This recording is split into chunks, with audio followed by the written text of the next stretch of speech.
Hello, YouTube. Is your 2007 to 2013 GM radio display not working? Today I'm going to show you a common problem with these radios and how to fix it.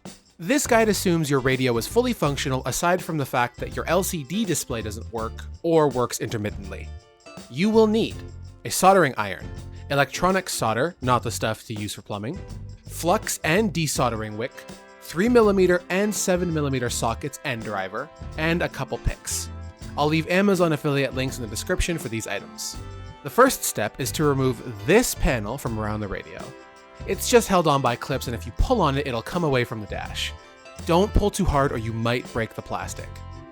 The reason this footage here is so bad, by the way, is because during Canadian winters it gets dark so early, I didn't think to bring extra light for filming. So, sorry about that, eh? Once the panel is out of the way, you'll be able to get at the screws holding the radio in place. You have to remove the temperature controls first by undoing the 2 screws holding it down. Then undo the 4 screws for the radio and pull it out. Make sure you keep these screws somewhere you won't lose them. Undo the electrical connectors on the back. I didn't have a pick on me, so I kind of struggled with the last connector. You have to lift the little metal clip holding it in place. Now, to disassemble the radio, first make sure it's at room temperature. If it's too cold, the plastic will be brittle.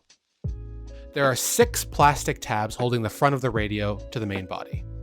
To undo these, you have to take your pick and pull up slightly while applying moderate pressure to separate the 2 halves. Be careful not to pull too hard on anything, because you could break it. Once the front is off, you'll find 8 3mm screws on the backside. Undo them and keep them in a safe place. They might be 3.5mm screws, actually, because my 3mm socket is very snug on them, but anywho, it works, so I'll just keep using it. You could undo them with needle nose pliers, but this method is highly non-recommended. Now, there are 4 more plastic tabs holding the plastic backplate onto the front of the radio. Undo them the same as before, being careful not to break them. Set the back piece aside, as well as these clear plastic pieces, being careful to take note of orientation. Now that the main circuit board is exposed, be sure to ground yourself with either an anti-static wrist strap or by touching a metal object, preferably one that touches earth. The circuit board will now simply pull out of where it's sitting. At the bottom, you'll see where the LCD is soldered onto the board. These connections are where our problem usually lies. After inspecting the pins, I found one with a cracked solder joint. You barely see it in the video, just the pin wiggling back and forth. This isn't what we want. You can get away with applying flux to the pins and reheating the solder, but I prefer to remove all the old solder and put some new stuff on. I read somewhere that the reason these solder joints tend to crack is because GM used low quality solder, and whether or not that's true, it only takes a few extra minutes and gives you a bit of extra insurance that you won't have to redo all this in a few years. Start with applying flux to all of the solder joints. Then use your soldering iron to press your desoldering wick against the solder, taking care not to put too much heat into the board and avoid damaging the pads. You can use a desoldering pump, but I don't have one, so I'll show you what I use. It's good to have ventilation set up for this because you really don't want to breathe in all of this stuff. Now that all the pins are cleaned up, if any of the pads are broken, you'll have to run jumper wires to the pins, but thankfully today we don't have to do that. Future video idea, perhaps? For this reason, it might be almost better to avoid removing the old solder and just reflow the solder that already exists.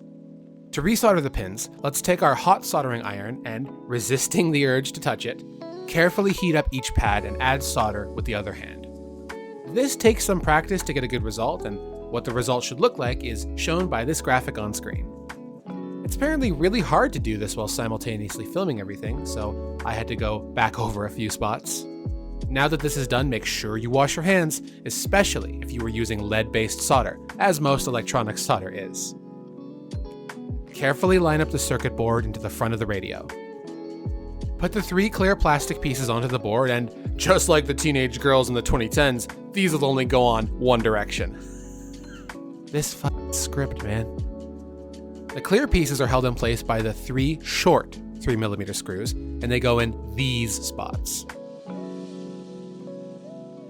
And in about 5 seconds, I'll realize that I put one of the screws in the wrong spot.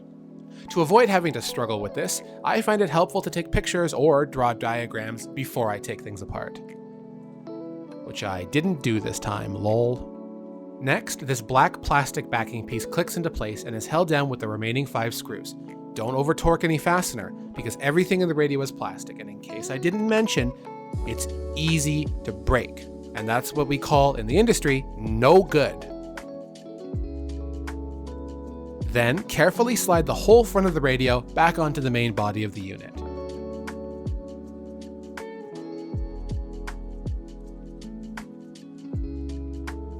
I forgot to film the process of putting it back into the vehicle, but the steps are the same as removal, just backwards. So here's the footage in reverse, which I'm sure you'll find very helpful. And here's the final result from another radio I fixed. Thank you for watching. If this video was any help to you, why not consider dropping a subscribely or liking or sharing the video? It helps me to continue making content like this. Fun fact, the word solder was said 22 times in this video.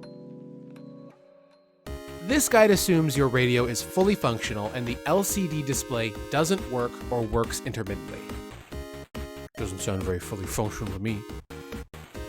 Undo the electrical connectors on the back. I didn't have a pick on me, so I kind of struggled with the last connector. You have to lift the little metal. For this reason, it might be almost better to avoid removing the old solder and just reflow the solder that I got a Discord message, who wants it?